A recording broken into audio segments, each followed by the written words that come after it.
Well, I got through the Batman a second time, and I have to say, I think, we did a previous live stream earlier this week where I talked about my thoughts. I had some issues. There's that cringe line from the Catwoman, So, and people are talking about it. I will say this, and we should just right up front say we're going to talk mild spoilers, not major spoilers, but mild spoilers as we get into it. So if you don't want to hear any spoilers, get out while you can.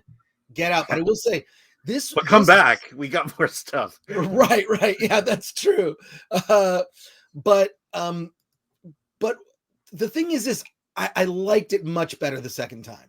All right. I know I had some nitpicky things related to Batman's origin and his family and Thomas Wayne. I know that's been explored in the comics.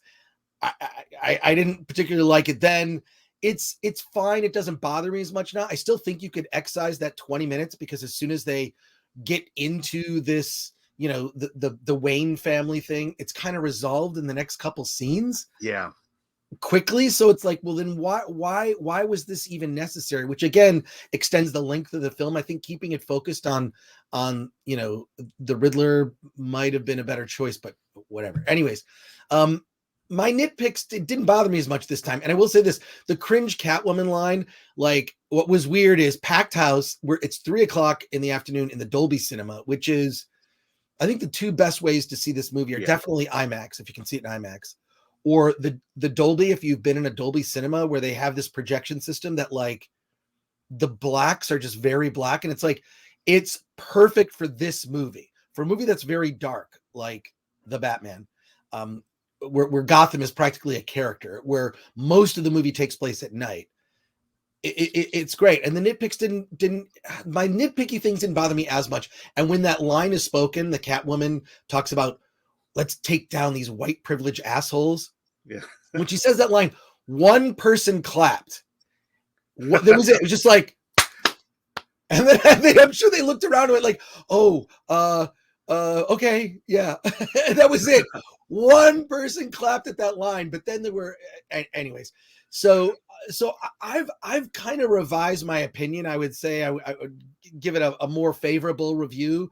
I think that, and this has happened to me before, and it's usually with like something that I really love, whether it's like a Star Trek or Star Wars or whatever. I see it, and there's initial shock of like, okay, I've seen this movie. I now have to accept that this is part of the canon for this ongoing fictional universe, right? I have to accept it. Once I've kind of accepted it, it's like, okay, I can cast aside some of my nitpicks. Alan, what were your have you had rethought any of it? Yeah. Now that you've had some time to kind of let it simmer, what do you think? Yeah, I mean, in fact, I did let it simmer a bit before I wrote the review, which is online now at Film Threat.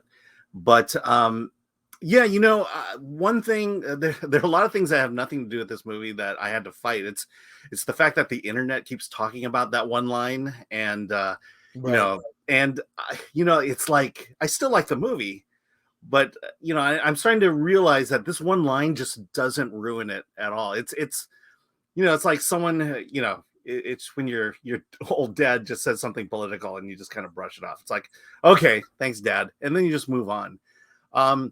But what I think I did do was I really started thinking about the storytelling. I do like the noir. I like the overall storytelling, but a lot of these cringy moments and a lot of weird things, just I think Matt Reeves didn't set it up well. You talked about the Wayne family and the Arkham family, mm-hmm. and how that tension was brought in, but then resolved 2 scenes later. It's like, that was not very good setup, and that whole plot line just felt plot driven. It's for this specific plot. It really has no effect over the overall, Batman universe. And then that line, it's like, well, I guess if they had set up Lieutenant Gordon as, the sole black cop, and everyone hated him because he was black, then that line may have resonated better, but It didn't. And then at the end, the final battle scene, it didn't dawn on me that until that moment that there was an election and that people that day were voting for a new mayor. And, because it's just not set up well. But having said that, I think the overall the main plot of the movie, I still enjoy and I still like it. I just don't know that I would go back, and if it weren't 3 hours, I'd probably go back and see it. But I just don't have the desire to go back and see a 3-hour movie, even this one. Well, I'm sorry. I'm a Batman fanatic. I had I'm to not. get I had to get the popcorn bucket, which is $30, right? $26.99. Okay. And it comes with a bucket of popcorn. So, and you can go into Batman's brain, I guess. I don't know. I'm going to use this for something. I'm not going to use it for popcorn. But they were sold out when I was there last week or earlier this week. They had them. I had to grab one. But look, I'm seeing it again tomorrow. But yeah, the nitpicks, it didn't, like you said, that line, it didn't ruin the movie for me. It just is out of the blue because it's set up. Yeah. There's nothing really set up about any racial tension in Gotham. It's just all the bad guys just happen to be, in these, in the establishment, right? And they're all sort of being taken out one by one. Yeah, and they're corrupt. They're Right. not racist. They're corrupt. They've been bought off by the mob. Exactly. Yeah. So the line comes out of the blue. Yeah, it doesn't ruin the movie, but you're right. Like Matt Reeves didn't set it up that would even organically fit in the story. So it kind of just stops the movie. And that to me is where the movie starts to go off the rails for me. So it's still not a perfect movie, but I enjoyed it much better the second time. And I'll enjoy, because now I'm kind of just savoring the world and thinking like, why isn't this a TV series? Why isn't there an ongoing Batman procedural show? Yeah, because there's so many side characters to explore. There are like side characters, whether it's I know there's going to be they got to get their TV shows before Batman gets his back. That's what bugs me is they'll do like, let's do a Pennyworth show. We're going to do this. They're going to do everything but do a show about Batman, which I feel like just do a Batman television show. It just seems it seems perfect for TV, right? It's whatever the villain of the week is. You've got your season arcs. It's so perfect for episodic television that a Batman TV series is not doing one is a huge missed opportunity. Yeah. I mean, if Peacemaker can be dark, gritty, gory on HBO Max, why not Batman? Exactly. We're going to keep talking about Batman. We are going to get to your comments. Before we do that, I just want to say, please like this video. And if you like what we're talking about, share it. If you're not a subscriber to the channel, please subscribe to the channel. And also you can support us and buy something like this. Those AMC Batman popcorn buckets might be sold out, but our Film Threat t-shirts are not sold out. You can pick one up. Go to shop.filmthreat.com. Check out, we've got all kinds of stuff. If you like, there's a lot of cool, we did this whole sort of series of shirts based on classic movie logos. And this one is one that I think, based on what we're talking about today, you might actually like. So pick that up. And we thank you. We thank you for all your support, just for watching us and hanging out with us here on a Friday morning. We are going to get to more other movies to talk about because oddly enough, there are other films that are coming out, right? Like shocking. Yes, I know. But I want to get to some of your comments about the Batman. I was reading the chat even before we went live. People were debating about it. And there are people who loved it, people who did not love it. Here we go. Let's get to some quick comments. Sam Lombardo says, worst comic book movie ever made, in my opinion. More fitting if this were a Batman fan film some college kid made on YouTube than a middle-aged auteur funded by a big studio. Wow, so you like Captain Marvel better than the Batman? Well, it's harsh. I mean, that's kind of a harsh opinion. I don't know if I agree with that.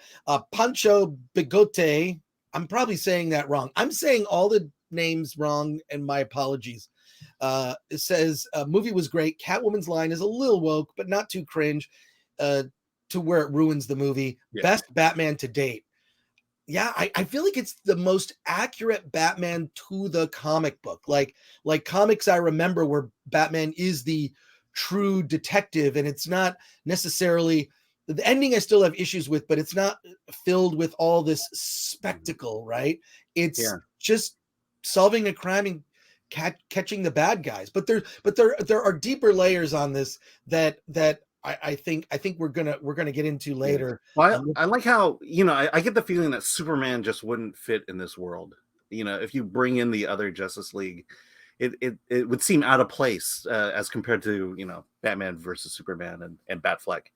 Interesting. Yeah, I mean, Superman is mostly like a hopeful, the big Boy Scout, right? Mm-hmm. And as he was portrayed in Frank Miller's The Dark Knight Returns, he's sort of a kind of dim, kind of a tool of the state, which is interesting. Whereas but also, Batman, is there a place for for superpowers in this world? That's an interesting thought. But what I love about it, like the Marvel movies have done this well, where the tones of each of the Marvel films is kind of different, and when the worlds collide, it's funny, it's interesting, right? So an Iron Man movie is very different than a Thor film, right? So I think you could do this. I think this is what bothers me is like, why haven't they made a Superman movie like since Man of Steel? They can't figure out how to do Superman. It's weird. Let's go some more comments here. Holly Weirdland says, I also am a huge Nirvana fan. The idea that this era's Batman is somehow inspired by Kurt Cobain is a Gen Xer at heart, like me, is something that rarely happens. Yeah.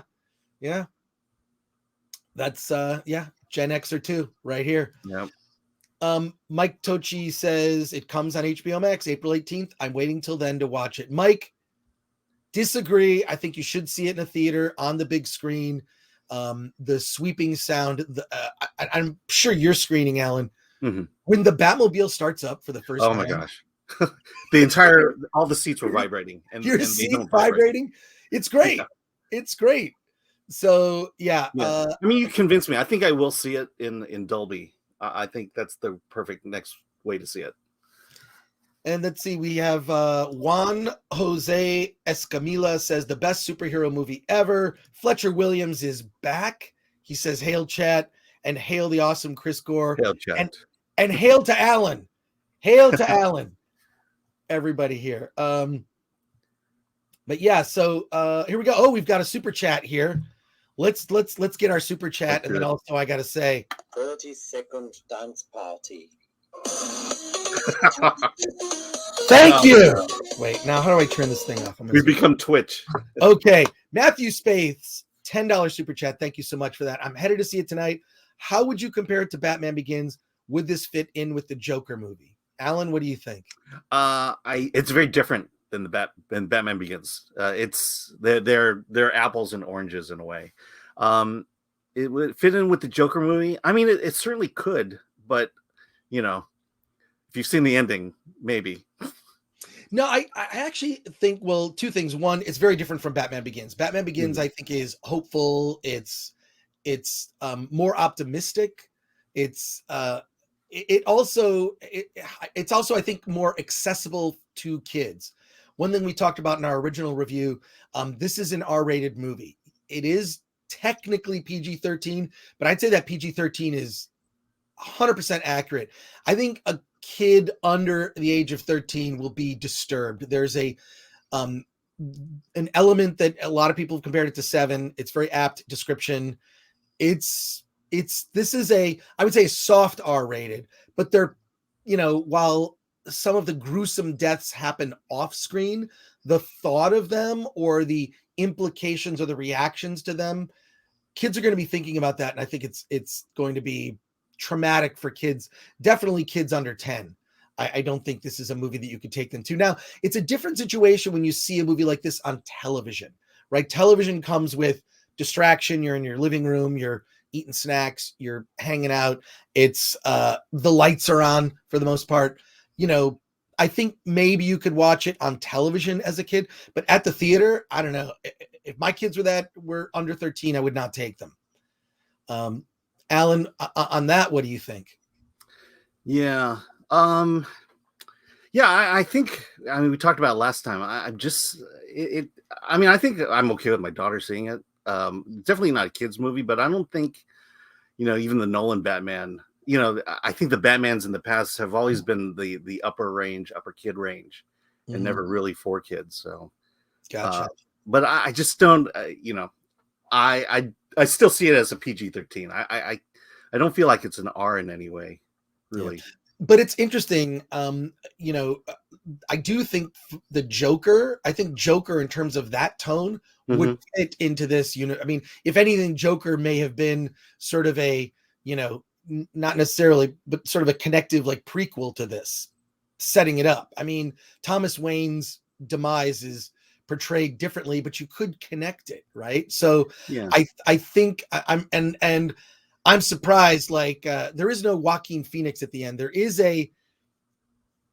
I looked at the credits. Okay, so I actually watched the credits, and there is a little tag at the very, very end of the movie that implies that there be a sequel, and we'll talk about that in a bit. But like, it's a Barry. What's his name? Barry Keoghan. Yeah.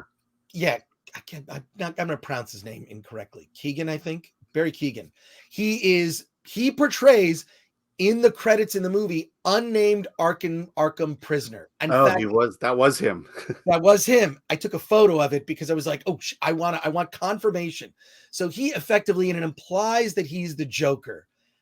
I don't like that as his entry. If that's how they're going to bring the Joker in, I think it's a mistake. I think revealing like Joaquin Phoenix as the Joker would have been much better. I think that would have been a better way to bring the Joker into this world. And we will talk about like what the sequel will be, but let's get to some of these other questions. Matthew, thank you again for your super chat. Let's see. I saw this in Dolby Atmos at Alamo. Got to see this with ass blasting audio. Yes, it's great. All right. Okay. Yeah, I guess ass blasting would be the right term. Yeah. Robadob 55. It's definitely a broken Gotham-like Joker. Yeah, it really feels like the Gotham from Joker. And this question comes up a lot. This is from Akanisha. Oh my God. Please forgive me for these mispronunciations, people. Please. How is Pattinson's acting in the movie? I think Pattinson is great. I think just from Good Time, which when I started watching Good Time the first time, I didn't know it was Robert Pattinson. I mean, it was like, wait a sec, I recognize that actor. Who is it again? Because he doesn't have that like coiffed hair from Twilight. So no, I think Pattinson is great in this. He's fantastic. One of the strongest parts of the movie. So what are your thoughts, Alan? You've seen all the Twilight films. No, I haven't. I saw Harry Potter though. And barely, I don't think it was in anybody in Harry Potter. I liked it. I just appreciate a different take and a different spin. He's not, he is very different from every other Batman. And I think that's in a way the way it should be. Every iteration, everyone who takes on the Batman role needs to have their own take, because then it just becomes derivative of itself. Yeah, I agree. I mean, I think everyone agrees that probably Clooney was the worst Batman. I mean, he was just George Clooney is George Clooney in every movie he's in. He just played, I'm George Clooney. Yeah, I mean, Ben Affleck in a way, it's hard not to see Ben Affleck in Batman there as well. Right. Well, the score deserves an award for sure. Robadob 55.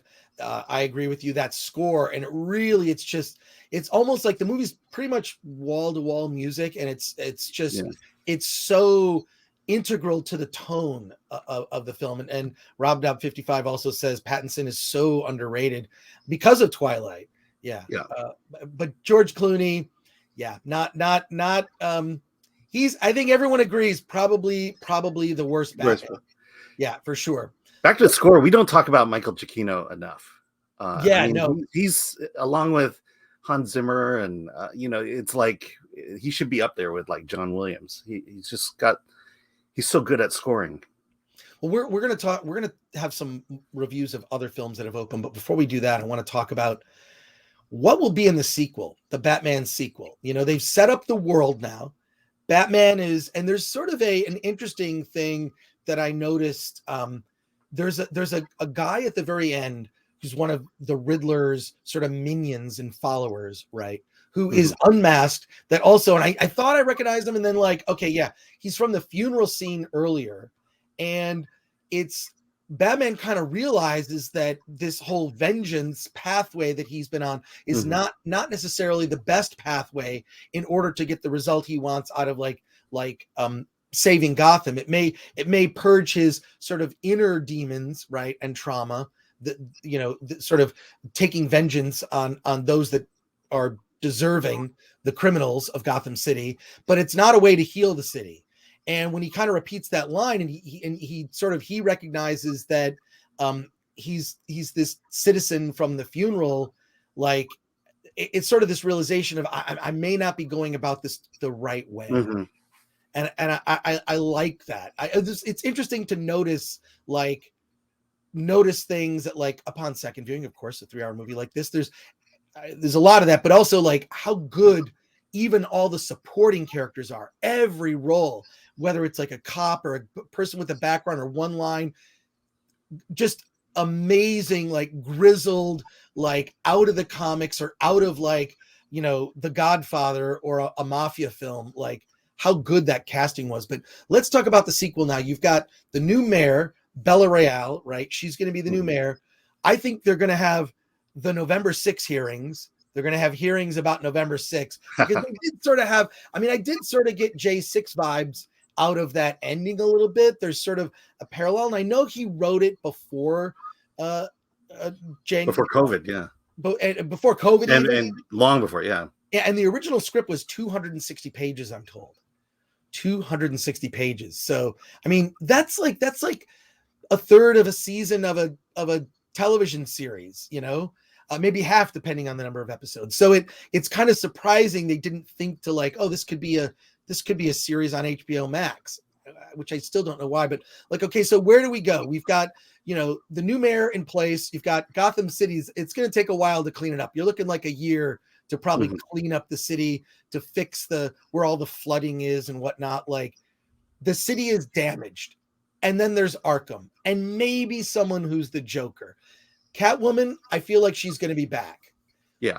Where do you see the sequel going? Where do you see, do you see, is Rob? I don't know if Robin could ever fit into a Batman universe like this. He never has. He never has. I think the only way to do it would be like Grayson. If you've ever seen the fan film Grayson, look that up. Everyone in the chat, just open a new tab, whatever you do. Look up Grayson fan film. It's a 5-minute trailer. That is how you do a Robin movie, or introduce Robin into the universe. It starts with Batman's funeral. Batman's been murdered. Robin's kind of on his own and trying to solve the crime with a little help from some super friends. But it's gritty. It's dark. A lot of people have theorized that the Grayson fan film trailer actually inspired kind of the tone of the Snyderverse. So really worth checking that out. And there's some behind the scenes and making ofs on the internet too, from the director, John Fiorella. But it's interesting that I look at that because I saw it, and then suddenly the Snyderverse comes along. It's like, oh yeah, there's a lot of ideas that are kind of in there, right? In the Snyderverse. But as for the sequel, look, the Joker is the number one Batman arch nemesis. Does Joker come in the sequel? Is it played by Barry Keoghan, or do they bring in Joaquin Phoenix? Yeah, I just a couple thoughts. One is I almost don't want a sequel, but it's going to make money, so they'll do it. The other thing is they kind of ruined potential for a sequel by, one, resolving the Wayne Arkham family relationship in the first film, and two, by giving away Catwoman's identity or her origin. And basically they kind of got, they kind of tied a knot on that one. And I felt like those are things you could carry into the second one. But in terms of what the sequel should be, I agree with you. I think the most interesting story aspect would be this idea of, we all know Batman as a vigilante.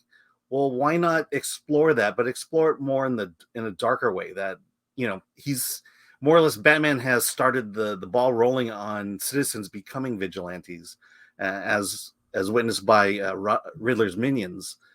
Yeah, let's continue that storyline going on. Let's really get into the fact that maybe what Batman is doing is not the right way to go about things, and find a way to to find interesting subplots into it, interesting insights into it, and then play that out in the second movie.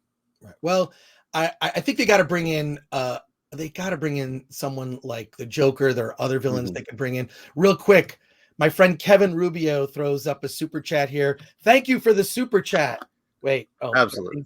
My thing's not working now. 30-second dance. Thank party. you, Kevin. Appreciate it. All right, we're gonna turn that off. All right, Kevin Rubio, also director of one of the greatest fan films ever made, Troops, which you need to see. Just look up Troops. It's a Star Wars fan film, one of the greatest. Screened at San Diego Comic-Con. I think the first comment someone yelled was "Show it again." So Kevin, thank you for that. He says Rob's a talented actor, and this movie is an auteur's vision, one of the few characters that can have multiple interpretations. Kevin, I love that observation. Like, that's what's interesting about Batman. You can have everything run the gamut from, on the one end, you can have campy Adam West Batman, and that is super fun, and that works in its own and has its own world. And you can have the Batman of Matt Reeves, the very dark detective Batman, right? So multiple interpretations, I think, really work well. I think that was where maybe people had issues with Man of Steel. Man of Steel kind of went a little too dark. I don't know that necessarily that dark is Superman. Superman is more hopeful, back to the Richard Donner sort of, he's a symbol. He's a Boy Scout, always trying to do good and do the right thing. And I think Batman, which makes Batman more interesting than Superman, is Batman is conflicted. Batman has issues for sure. Kevin, thank you for that super chat. We do have a second super chat. Oh, where's that? Oh, great. Corey Timmons. Corey Timmons, thank you for your $5 super chat. Gotham shows Gotham like the comics, and it's timeless like Gotham is supposed to be. Plus, race swapping Gordon for no reason, not watching because of it. I disagree with that. I'll say this. Yeah. I'll say this.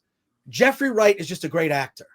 Jeffrey Wright is a great, and also I feel like that is kind of irrelevant. Same thing with Catwoman. Catwoman has been black. Catwoman has been white.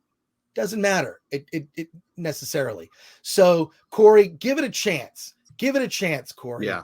So, anyways, I'd like to see, this is interesting. Shinatsky says, from that criminal's point of view, that would be interesting. That was Joker, basically. That was basically Joker, right? Yeah, in Batman, Dark. Well, what am I thinking? The Joker. I can't even remember the title of the movie. Killing Joke? No, it was. Why am I? The Dark Knight. What? It's the second Nolan film. The Dark Knight. Yeah, I mean that's pretty much the Joker's point of view. That film. Maybe. I mean, no, I don't know. I mean, I would say Joker, by Todd Phillips. I think that. I mean, I feel like it's a fitting connective film to the Batman. So I'm surprised they didn't throw in like Joaquin Phoenix at the end. And I'm sure that was a money issue, because if they were going to do that, they would have had to pay him so much money. They just kind of leave a person who might be the Joker, unnamed Arkham prisoner, Barry Keoghan. I don't know. Would Barry make a good Joker? Are they saying he is the Joker? It's implied, but I think what Matt Reeves is leaving, he's leaving himself an out to recast. So I don't know, who would you like to see as the Joker? I think Joaquin Phoenix, if he would do it, and maybe they could give him age makeup, right? Like they could age him up so that it kind of matches. Yeah. So he's maybe 10 years older, 15 years older than Batman. Well, the only problem with Barry Keoghan is he's locked into Eternals too, or if there is one. Wait, is he? Yeah, I don't know. I don't know if they're making an Eternals too, but he's an Eternal, and he didn't die in that one. So, well, someone asked, George Dizzle 253, talk about that Batman chase, the Batmobile chase scene. That was great. I loved it. I love myself Batmobile. I picked it up. I sort of have all the Batmobiles. I've collected all the Batman. When you collect something, what's great about like Batman stuff is you can collect certain types of Batman things. I have Batmobiles and I have Bat phones. Don't ask. But that chase scene was awesome. I mean, it's frenetic, right? And then it And it's also, you're like, oh, like this, it's sort of has like those Matrix Reloaded vibes where they're going against traffic and kind of weaving in and out. I thought that was amazing. So yeah, I like that it wasn't overdone either. Right. It could have been cartoonish, but it actually seems to be grounded in reality. Although the penguin, I laughed actually when you see like these sort of interior shot of oh my god, Colin Farrell. You're Colin Farrell. He's like spinning around everything and then you see the car just go boom, boom, boom, boom, boom, boom, boom. Yeah. I'm surprised he didn't end up with more injuries. And who knew the penguin was such a great driver? Oh my god. And let's see, we have do we have like another super chat? Yes, we do. From Matthew Spates. Thank you, Matthew. $10 super chat. Here we go. 30-second dance party. Oh, thank you, Matthew. All right, let's get to that.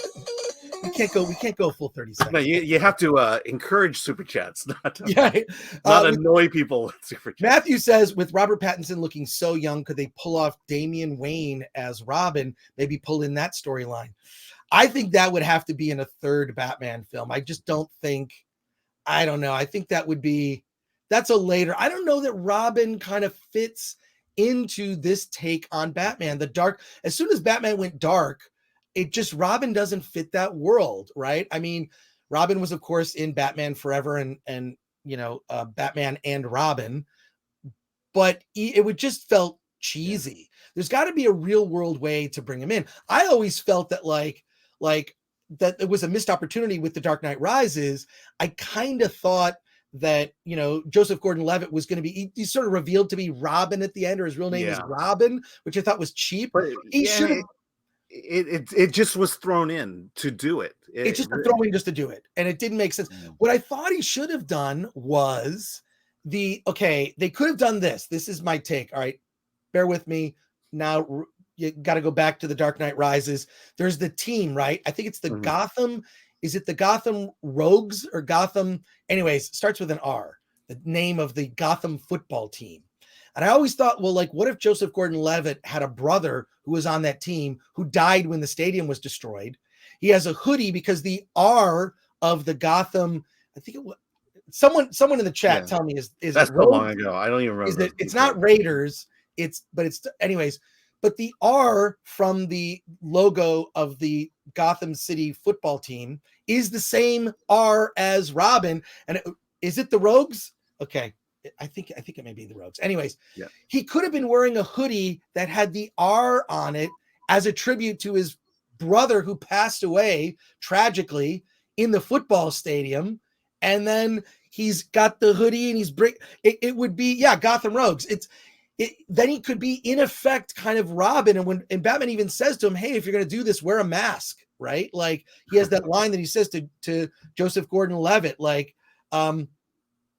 I don't know. I thought that could have worked. Then it's like he sort of de facto kind of becomes like a vigilante to protect his identity, but he's wearing a hoodie with the R on it as a tribute to his brother. I just felt that like they set it up and having it be a throwaway line at the end and like that he was going to become the new Batman by just being sort of gifted the Batcave didn't work. It didn't work for me. There's problems. The Dark Knight Rises. And the movie was so big, you don't need another subplot. You don't need a Robin subplot in that movie. Right. Or if you're going to do it, just do it. Go all out. And I am told that Christopher Nolan was forced to make that movie much shorter. There's a version that exists, not to get into a Snyder Cut world or Ayer Cut world. There is a cut, the original cut of The Dark Knight Rises that exists, that is much longer, and he was forced by the studio to shorten it. There's a certain point in the movie when you get to the midpoint where it becomes very montagey. This happens. The second half of Dune is David Lynch's 1984 Dune. That's just all montage, right? Yeah. The second half is that the Batman in rehab portion of it? Physical? Yeah, the Batman in back rehab. Yeah, PT, physical therapy. Right. Yeah, he's doing physical training every day. Yeah, that movie didn't need to be longer. I hate to say it, but it didn't need to be longer. But I would love to see Nolan's original cut. And you can look this up because it's Nolan's wife, who's also the producer of all of his films. And her name escapes me now. So my apologies. there's a bigger cut of The Dark Knight Rises out there. I would love to see it. I think we've seen HBO Max as a great platform for putting out. I love the Snyder cut of Justice League. I think it's an hour too long, but if that 3-hour Snyder cut of Justice League was released to theaters with that tone in 2017, it would be a completely different universe. Yes, Leon, the new geek, says Emma Thomas is Nolan's wife. Yeah, she's mentioned in an interview that there's the original cut of it, and I even talked to some people who work there at kind of lower levels that like there was a lot of pressure on Nolan to cut the length of this movie down. So yeah, release the Batman, says Fletcher Williams. And Fletcher Williams also says, but Robin would have to be dark in the darkness with no light in the dark. Yeah, well, I mean, that's what's weird about like Batman's costume is very practical. It's made to kind of fit. Robin's costume is not practical. It's sort of based on partly on Robin Hood and partly on a circus performer. You mean a red top and gold booty shorts would not do it for you? No, green booty shorts. Green booty shorts and green Robin Hood like moccasins and flesh-colored tights and a yellow cape. I mean, he's sort of a walking target there, like they would have to redesign. There are modern incarnations of Robin's costume that we've seen in like the Arkham video game series, which if you've not played that Batman video game series, phenomenal. Check that out for sure. But that modern interpretation of Robin's costume, I think actually better fits into the the darker Batman that we have seen. We're going to keep talking about Batman, but we've got some other movies that opened up that we're going to talk about. I don't know if we should pivot and talk about it. What does the chat think? Do you want to hear about other movies that actually opened today or not? We can do some quick reviews. Yes, no? Type yes if you want to see some other. Wait, Matthew is going crazy with the super chats here. Matthew, sheesh. I appreciate it, dude. Matthew Spates says, wait, before we get to, we got to do this. I think I have to let this song play all the way through to get a different song. Please don't. All right, I'm gonna turn this off. I'm sorry, it's bugging me. That is why I was thinking Damian Wayne, because he is in a much darker timeline where Bruce gets his DNA taken and Damian has no issues killing due to his training. I think it would better fit if you're gonna do, Robin like that. The Damian Wayne version, I think, would fit better in Matt Reeves' universe, but we'll see. Back to that's a way too deep a dive for me. Belisarius Smith says the first two games were great, but with that third started going downhill. I agree with you. The third one, here's what the third one bugged me. There's so much driving, and I don't want to drive in that game. I just want to be Batman. If I've got to use the Batmobile, keep it simple. The driving in that third game was impossible. It was really interesting. And Michael Giamarino, and I know I said that incorrectly, Michael. My apologies. There's an article speculating that the longer cut of The Dark Knight Rises was just a first assembly, was never intended to be released as a finished version. Yes, first assembly, yes, but like, God, I would love to see it. I think we're all adults here. I'd love to see that assembly cut. What I'm excited about is that like this kind of shows the potential of what Batman could be as the detective Batman, right? Mm-hmm. There's even a line the Penguin says, and even isn't there are rumors that there's going to be a Penguin series on HBO Max. So they're not only doing a Gotham PD, they're also doing a Penguin series. They're doing Gotham PD. Yeah, Gotham PD. Oh my god! So why? Yeah, well, it's set in the Batman universe, right? So It's accurate and sort of a continuation of the Batman as a television series. I still think that's a huge mistake. I feel like if you're going to do a TV show, just make a Batman TV show. I don't understand why you can't do a crime procedural that features Batman. Have you seen Batwoman at all? Or No, because I like myself too much, and I don't want to put Yeah. myself through that But, torture. but I it, just it's never like, seen. what is it about the WB that says we need to do everything around the Batman except Batman? Because I think they're morons, and I think that I think partially it's not just that it to me it just doesn't work. I mean, I was in for the Flash the first 2 seasons. Mhm. I really like that the way that Arrow began, but you can see that they're hampered by things they can't do, and they kind of try to work around it, and it just doesn't.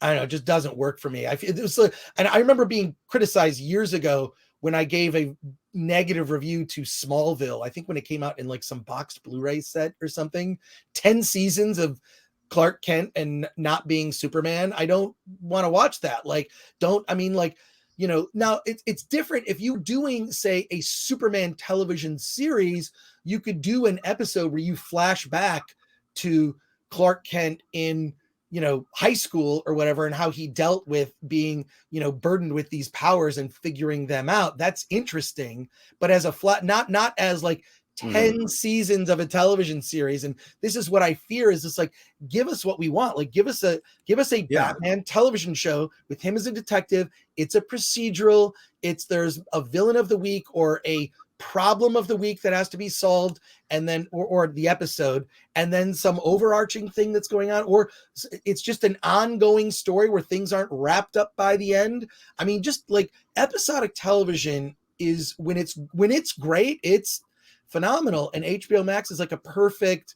I'd almost rather have them make a Batman television series than make another movie, because the problem with the movie, and we saw this in the Batman, there's a studio's executive that's like, we love this detective story for the first half of the movie, but something big has to blow up at the end. That's the insanity of like every Hollywood. Like, that felt like a studio note, really. Exactly. It's a studio note. It's like, make it bigger. It's got to be bigger. No, it doesn't. It doesn't. I mean, we talked about it in our last when we talked about the Batman, our first impressions. 7, which this movie is very inspired by, ends with a standoff and a box. That's how it ends. Not an explosion. There's not like, it's a standoff and there's a box. And we all know what's in the box. What's in the box, right? Yeah, they never had to show us what was in the box. Precisely. And that's like such a powerful ending. We're still talking about it. You can just say to anyone what's in the box. They know what movie you're referencing, the scene, etc. And I feel like Batman was a missed opportunity to do a softer ending that would have been more meaningful. Although I will say that scene with the Riddler when he's interrogating him in prison, and he, for a minute, you think he's figured out that Batman is Bruce Wayne, but then you realize he doesn't know that Batman is Bruce Wayne. Bruce Wayne just happened to be his next target that he was unable to get, right? And it's haunting. It's haunting. Absolutely. We have another super chat here. Am I going to have to play this again every time? No, you don't. Thank you, Cotton. All right, that's enough of that. Cotton 499 super chat says, legit just finished your live stream from the other day and come to look, you're live right now. Loving the conversation. Thank you, Cotton. Oh, thanks, Cotton. Thank you for joining us.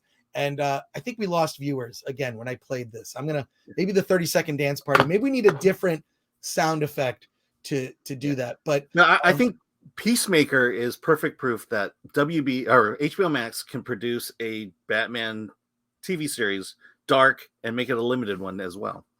Well, exactly. Leon of the New Geek says WB should adapt limited series because some of the characters don't work in long form series, especially because of the budgets. I've always said that. I mean, one of the biggest, I was a big fan of Lost when it first started, and Lost is like 3 seasons too long.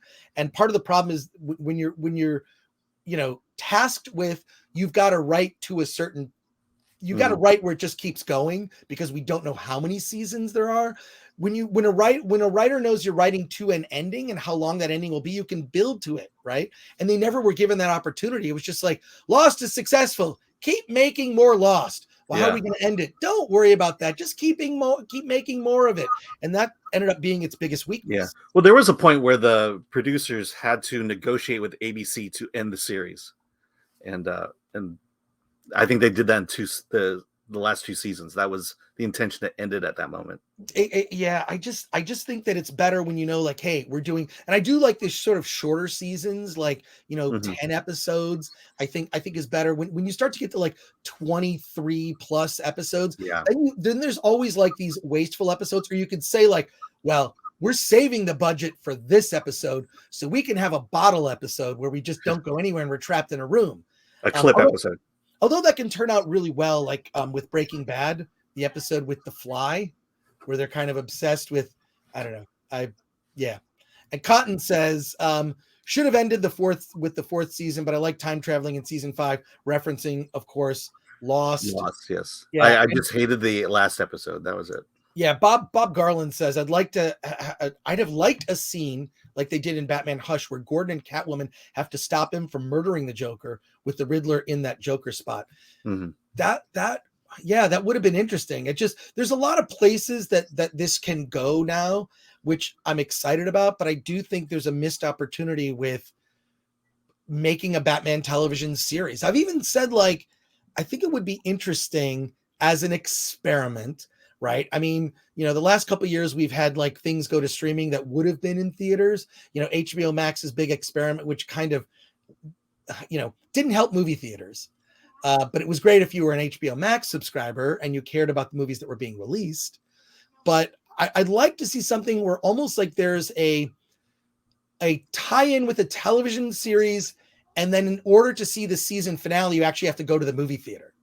Sort of a reverse, right? So let's say this, right? You've got a 13-episode Batman TV series, and you can see the season finale of the Batman television series in theaters, which will be like the last 2 episodes, like 2 hours, right? Mm-hmm. So you've got the series running on television. You get to that season finale, you can see it in theaters, and then like maybe a month later, you can see it on HBO Max. That's another experiment. I think that they're getting this wrong, where like the day and date doesn't work. It hurts the box office experience. And I personally, as someone like loves to go to the movies are my church. Movies are my church. I got to go every week to worship cinema. And that's I don't know if you're an A-list member like I am with AMC. I don't know. I feel like it's just sort of no big deal. It's and for people like complaining, like actually they raise the price of Batman for this, but if you're an A-list member, it's just you just book it and it's just one of the movies you're going to see, right? But I go every week, right? And I'll see movies I may not have seen, otherwise, because it's like, well, it's just part of my A-list. I've already paid for it effectively. I'll just go Sandra Bullock in The Lost City, which is coming out in a few weeks. I think we'll be talking about that. I saw the trailer. Actually, we were just laughing at how stupid that trailer looks with Channing Tatum. I think Channing Tatum is a really good comedic actor.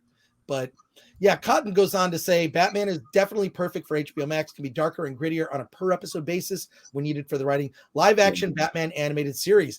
Yeah, thank you, Cotton. I love that. Like that. Yeah, I mean, I think to me, network television is pretty much irrelevant now. I mean, you can take that BBC model and just apply it to this. Put it on the streaming channels, the HBO Max, Disney Plus. They're doing it right now. Netflix. So 100%. There's no reason it couldn't happen. 100% agree. Fletcher Williams goes on to say, how the heck did we get Arrow, Batwoman, Supergirl TV shows and no Batman TV show? Why are we putting the carriage before the horse?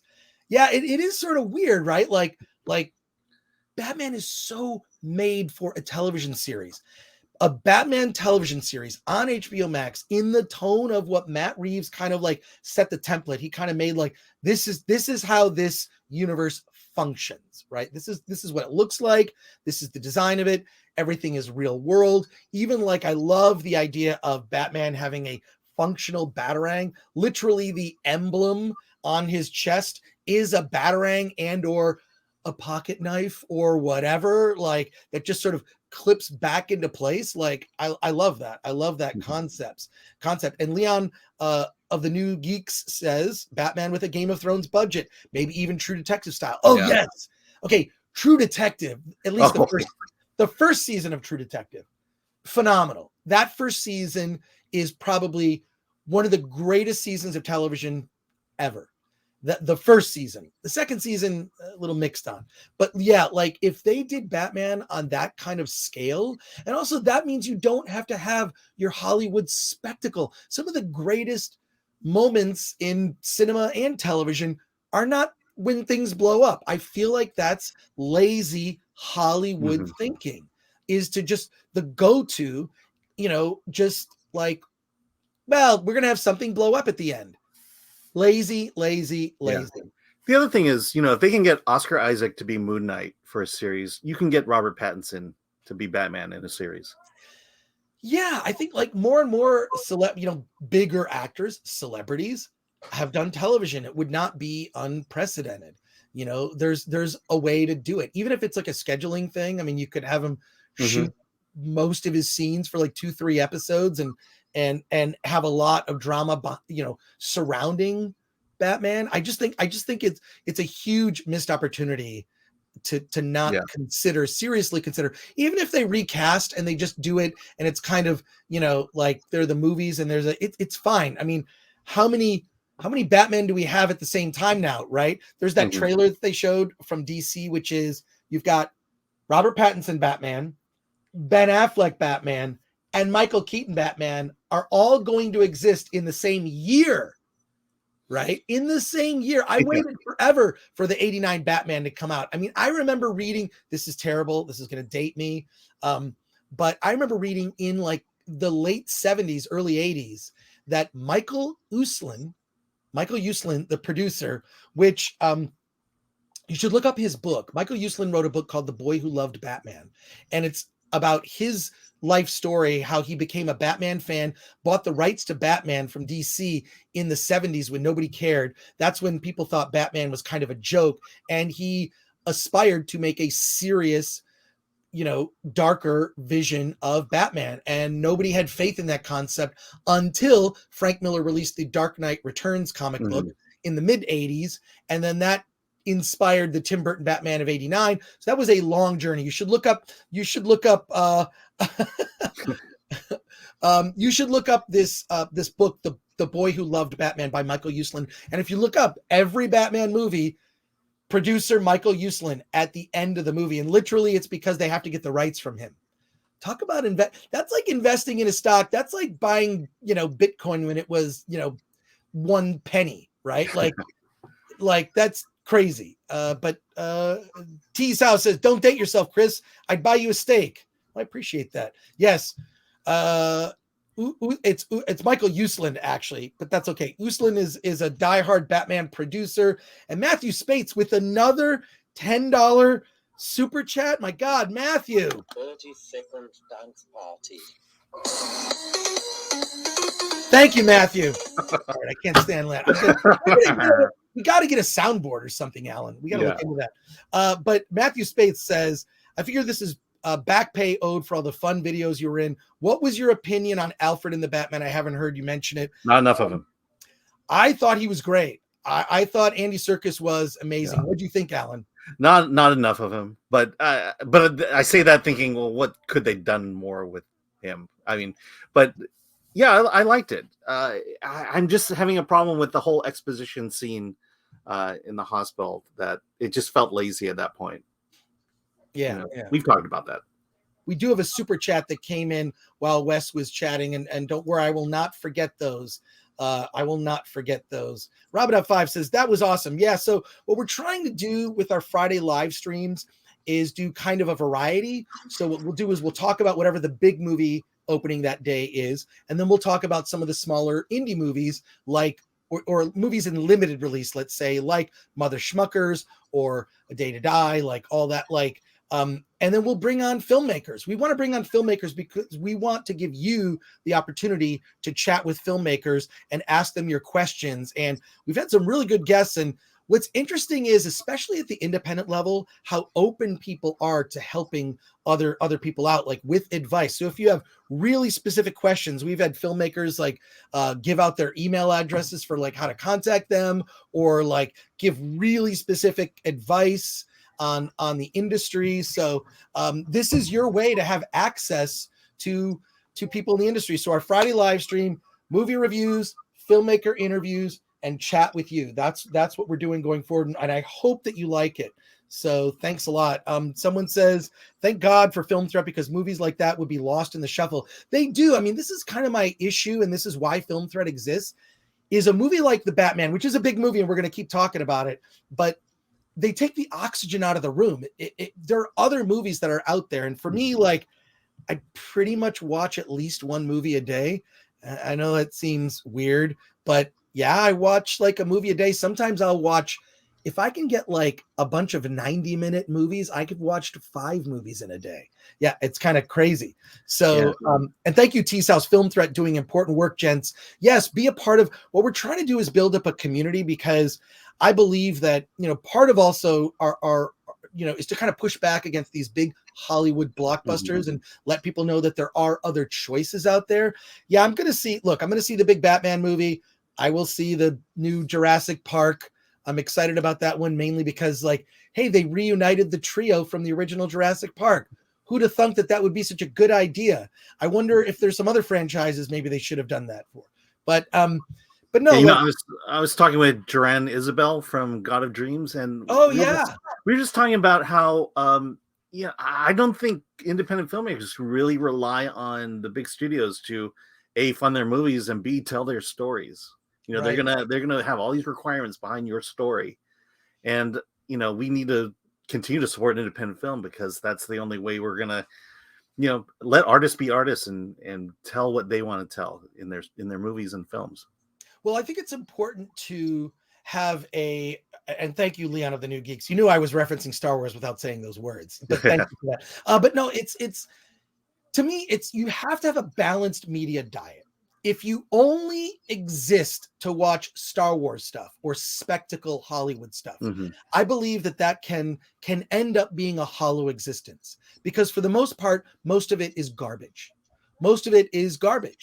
And there'll be a few things that kind of squeak through, like the Batman, which I'm generally positive on.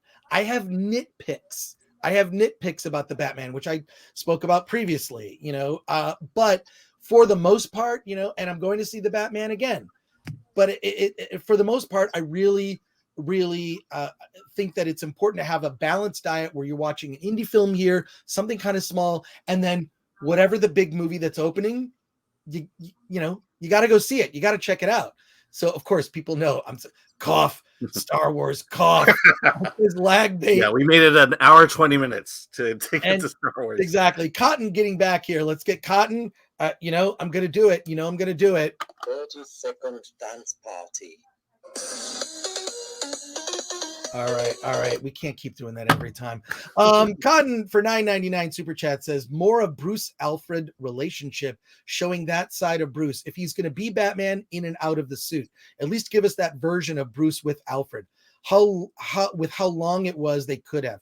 I agree. Like, more, I think what was sacrificed for some of the convoluted exposition and story elements in the second half of the film, when they get to the reveal of the dark past of the Wayne family and the Arkham family and how they're connected to the corruption in Gotham, that I think would have actually, I don't think you need it. And I think the movie would have been better served with more character moments. Yeah. In particular, you're right, Cotton. Bruce and Alfred, right? Why is there, they have this familial relationship. He's the surrogate father to Bruce. More of that. And then also, I would have liked a little bit more like Jim Gordon and Batman are just working together. How there could have been a reference or a line to, like, well, it's so funny. Like, he does make a reference, like, I don't even know who you are, man. And then like this other thing where he talks about like, it might've been nice to just have a line of like, maybe, look, when I met you 2 years ago, I thought you were a nutcase, but blah, blah, blah. Like, there's just, I think the issue I have with the film is once it gets to that exposition about the past, it all happens. It's all things that have happened. And we're hearing people tell us what happened. Yeah. We're not, it's like what they say, show, don't tell. And I think by telling you it's less emotionally impactful. And I feel it's convoluted in particular. And I noticed it again. It stood out as a flaw. Upon second viewing, when the Riddler kind of releases this mini documentary he's made over whatever social media platform, they're never specific about the social media platform. It's interesting. It's It's interesting. Discord. That's all. I'll just say it. Yeah, It's yeah. okay. It was on Discord or I don't know, 4chan, whatever. It's whatever it was. You know, like he put together a mini documentary, and this wasn't like a television report. There was just too many of the like going to TV to fill us in on what's happening. And although that's like a trope, right? Like Nolan's used it, it's used in a lot of it's a lazy thing in a lot of movies, but what it does is it doesn't emotionally connect you. It just sort of catches you up story-wise or re-emphasizes something that, you know, the audience, so the audience can keep up. And I don't think it's as impactful. Yeah. And I think that the movie would have been better served by, as Cotton pointed out, more character moments, you know, Alfred and Bruce's relationship, you know, the relationship with Jim Gordon and Batman. It's just firmly established and that's it. And we accept it. And that's okay. But I would have liked a little bit more background or just a little bit. And what's so funny is actually seeing the movie last night with a bunch of friends.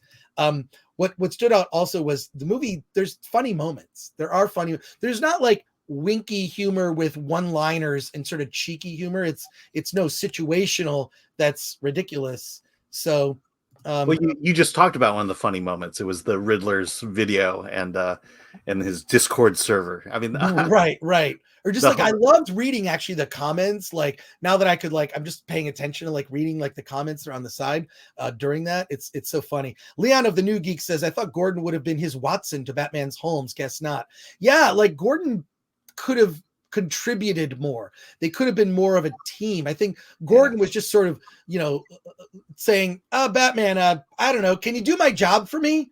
Like well, that was Burt Ward, Adam West. That was their relationship, you know, Watson and Holmes. Yeah, I guess it's just like, yeah, but like Robin even like, you know, would guess a bunch of the Riddler's riddles. I do like that aspect. It really stood out as great. Like that first riddle, like, you know, it harkened back to Adam West. It did. It had elements that, but creepy as hell. And by the way, people have been drive. People have been asking about this. I made that. It's very simple. I got a green envelope. I just took a still from the trailer and I wrote that on it. And then what I did was I just left it outside. I left it outside and kind of crumpled it a little bit. So, and then I took photos of it at the Burbank AMC in front of that Batman statue. If you've ever been there, it's awesome. And people, is there a card in it? No. But people thought there was a scavenger hunt happening. And I'm like, nah, I just made this. You can make it. So, Soup Can says, I really wish they didn't have the Nirvana song in the Batman. Really out of place and takes you out of the movie. They paid so much money for it. They had to use it twice.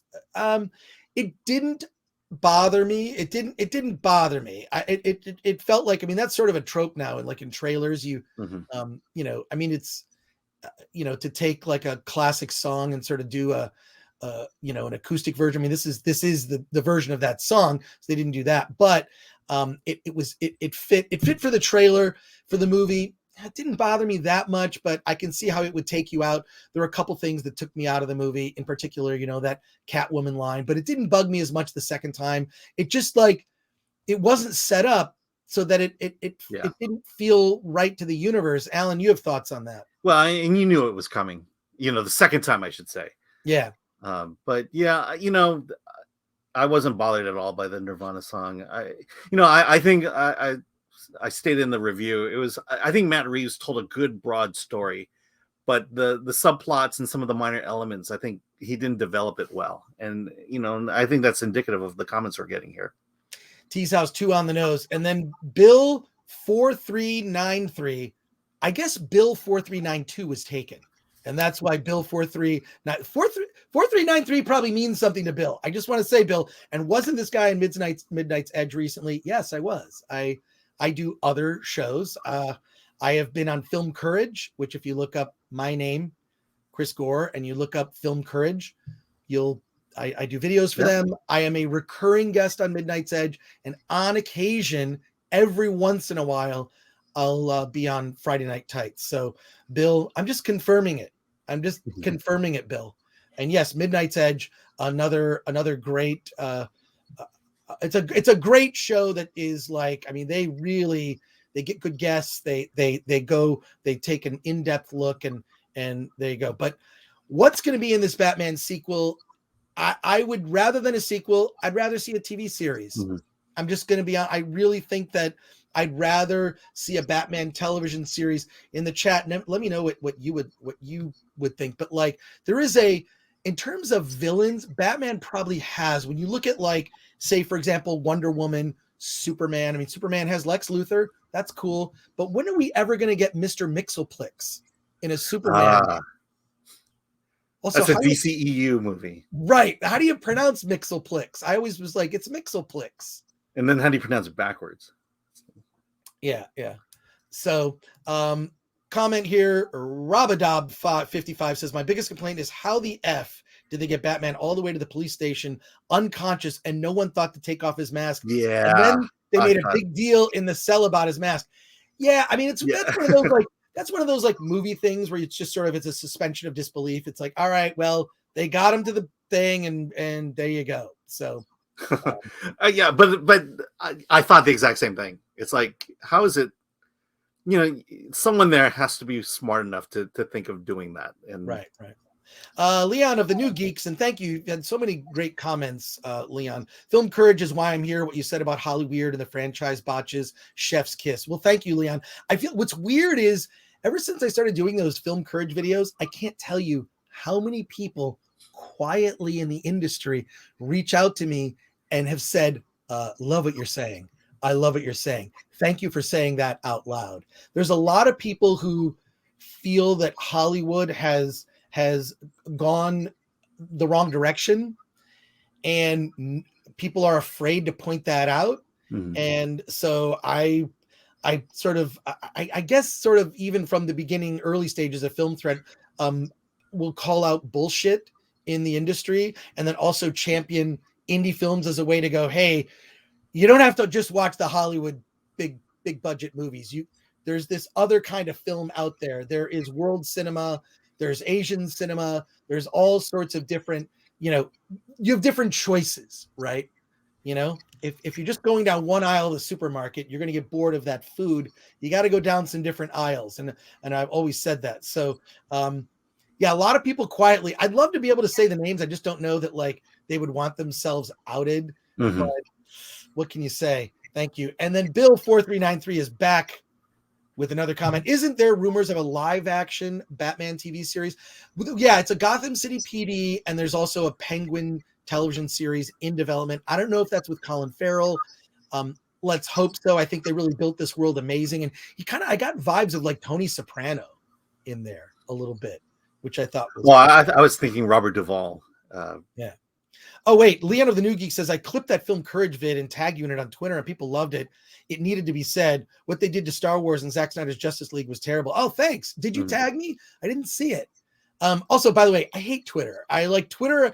Twitter I begrudgingly use mostly to promote things. I don't really use Twitter to have conversations because I think it's a terrible place to have a conversation. I have found that the nuance of YouTube, being able to explain yourself, correct yourself if you make a mistake. I've made mistakes live, or I've, space of like, what was the name of that movie, or what was that actor's name? And thank you to the chat whenever you correct me, or we'll expand on some knowledge. It's very useful.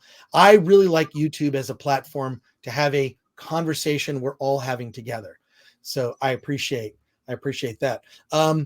T's House, I like what you said earlier about 90-minute movies, Chris. When are we going to see 90-minute blockbusters again?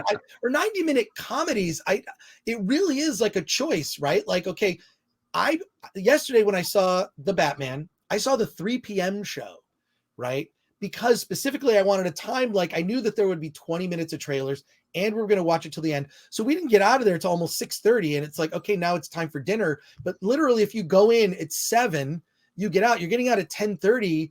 You're probably hungry. And also I like to talk about a movie when I'm done watching it. Like, I don't want to just like see it. I want to like talk about it. So yeah, but some really good comments here. So let's go through them. Rabadob 55 says, could you just imagine a 10 episode season series like comic runs, one villain with one extravagant plot that Batman has to unravel. You could run that for years. I agree. Yeah. Batman is made for television, episodic TV.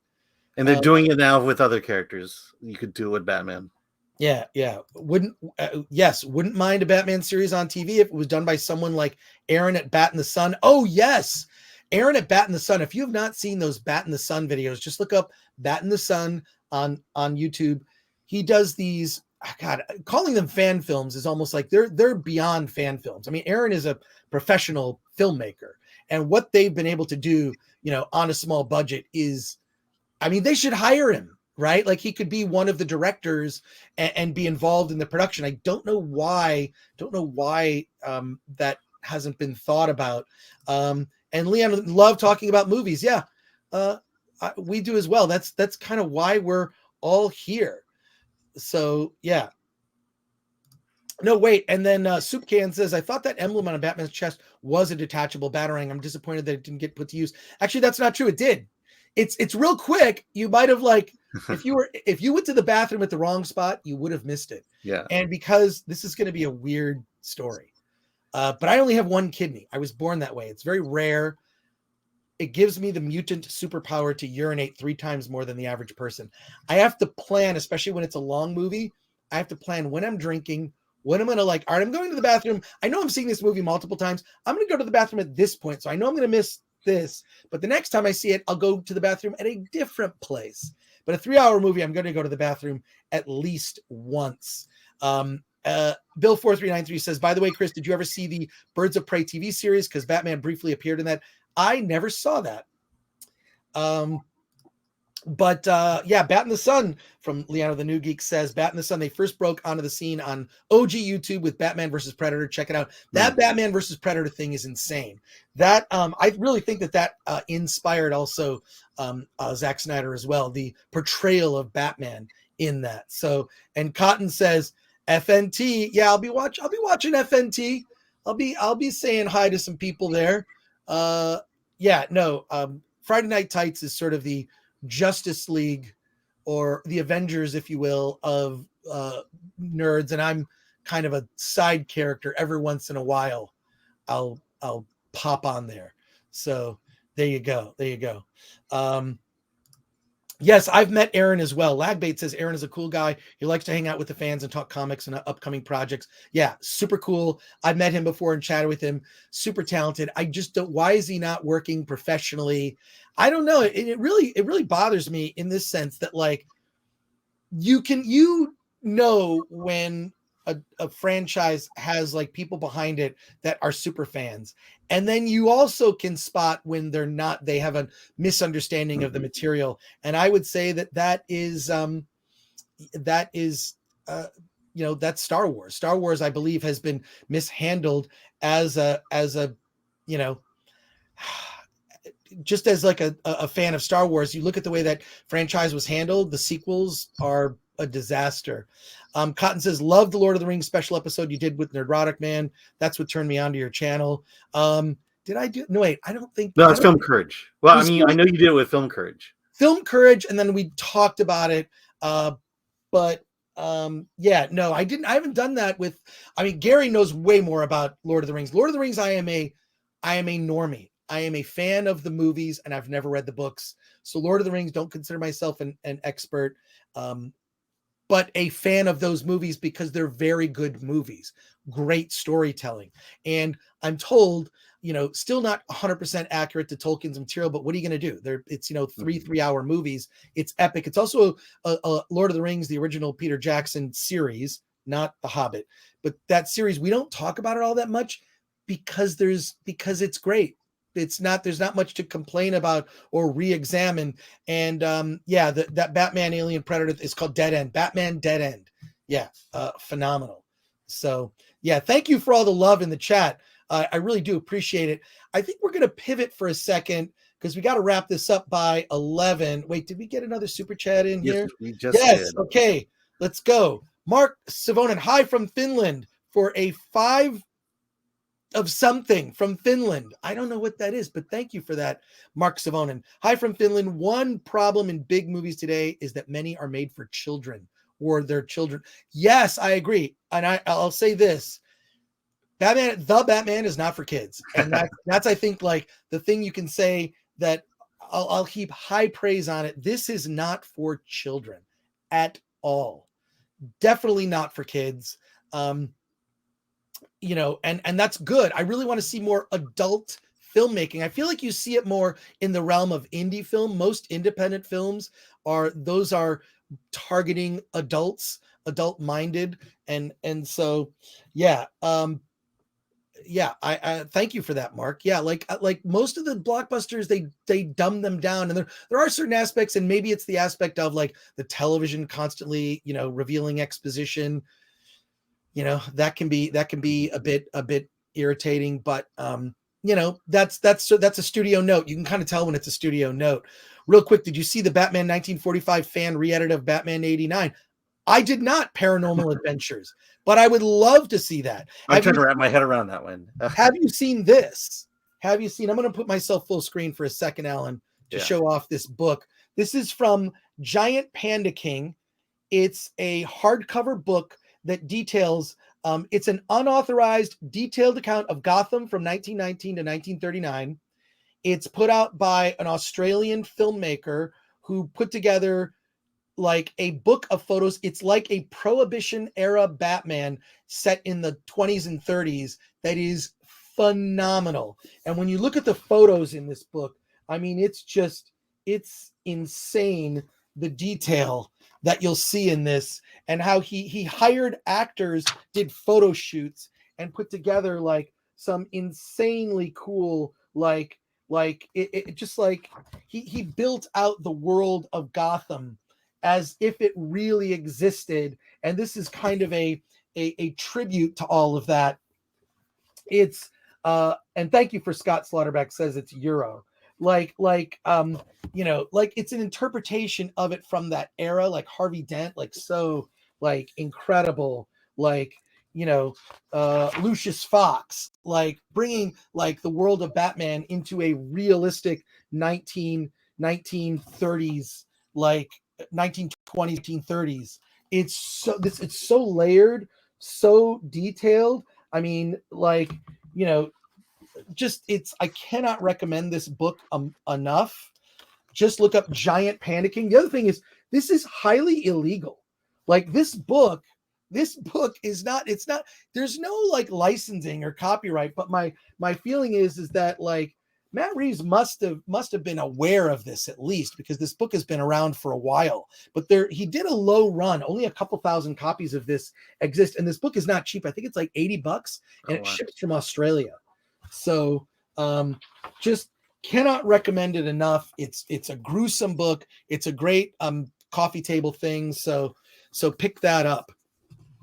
Pick it up. It's pretty awesome. So yeah. Okay. Now let's just go back here. Paranormal Adventures. I would love to see that. You can email me if you go to filmthreat.com/contact. That goes directly to Alan, and I will see your correspondence. So just go to filmthreat.com/contact, email it. That goes to both Alan and I. And if you want to talk to me or Alan or whoever, we will chat with you. Yep.